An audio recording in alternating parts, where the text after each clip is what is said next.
Looking for a fast-charging, ultra-responsive stylus for your iPad? Meet the 2X Fast Charge Active Stylus Pen, designed for 2018 to 2025 Apple iPads. Take your creativity and productivity to the next level. Click the link in the video description to shop now on Amazon.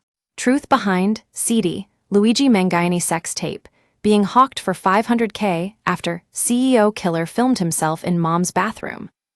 The truth behind the bizarre claims that accused healthcare CEO, assassin Luigi Mangione, had made 20 cinema-level sex tapes has been revealed by sex tape broker Kevin Blatt, who claims he has seen the real video. Blatt, who is famous for helping celebrities broker deals or suppress sex tapes, claimed that rather than a series of 20 cinematic movies, Mangione allegedly recorded a few low-quality, seedy solo sex clips for a Grindr user from his parents' bathroom.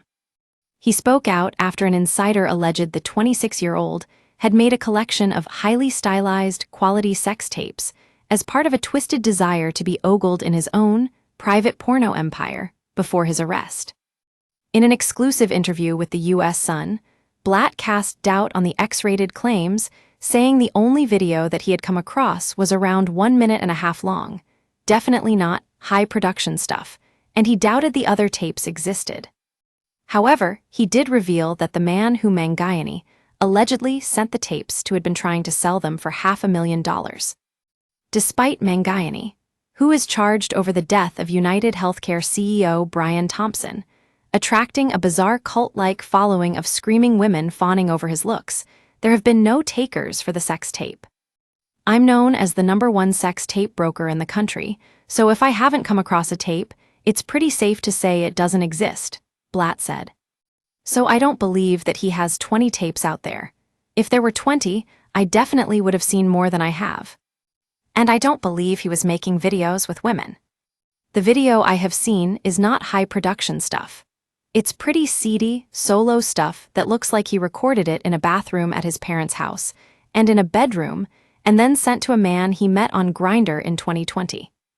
They had struck up a friendship, you could say, and began texting each other, and Luigi sent him the video. It's about 1 minute, 20 seconds, and is made up of shorter clips. He was using an alias, which is quite common for this kind of thing, but the phone number the videos were sent from has a Maryland area code, which is where he is from, and you can actually match up his parents' bathroom from real estate listings of their house. And it's undoubtedly him. When this man saw that Luigi had been arrested, he couldn't believe that was the same guy he met on Grindr. Blatt hit the headlines last month after speaking out about Kanye West's sex tape. He mocked Ye for paying him $250,000 to have an embarrassing tape of himself having sex with an escort while high on MDMA taken off the market. Speaking after West's vile anti-Semitic rants on X, in which he said he loved Hitler, Blatt told the U.S. Sun he didn't want West to forget how many Jewish people had helped him over his career.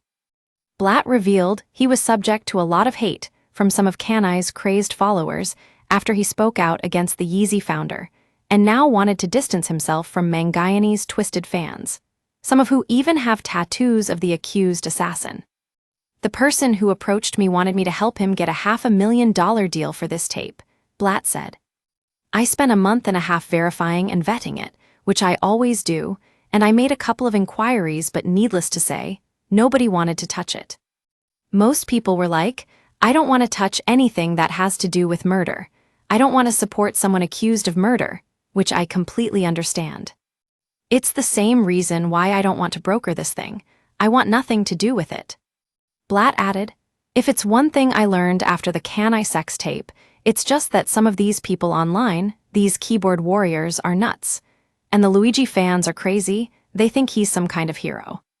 It comes after an insider told Radar Online about that some of the women who feature in Mangione's home videos are too scared to come forward in case they get dragged into the case somehow.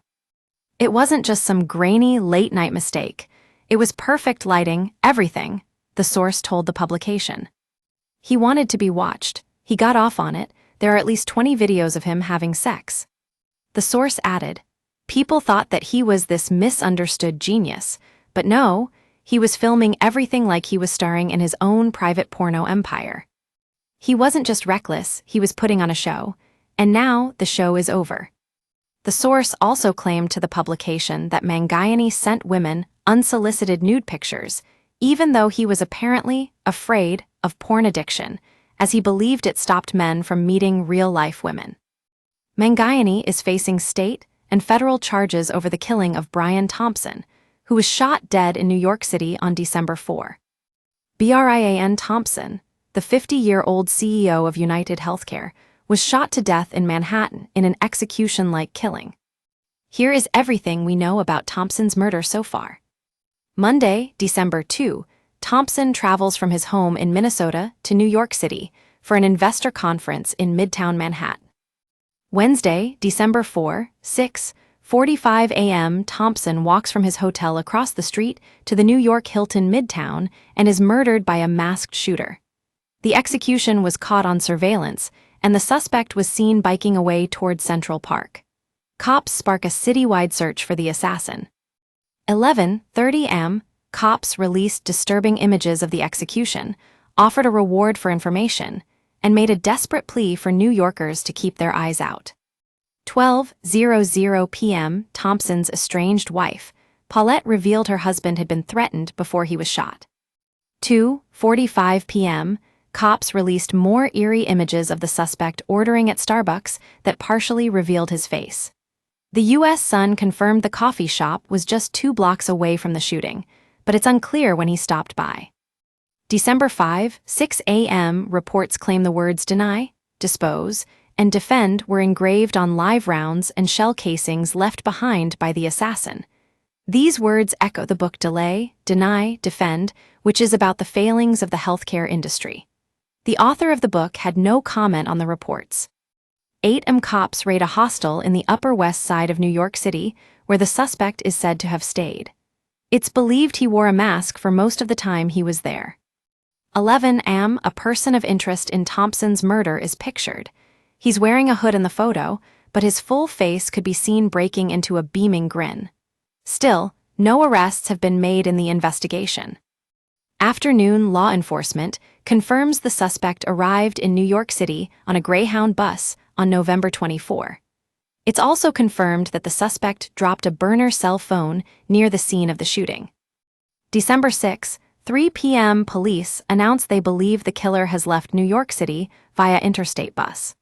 They release more surveillance footage that shows him taking a taxi to the George Washington Bridge bus station.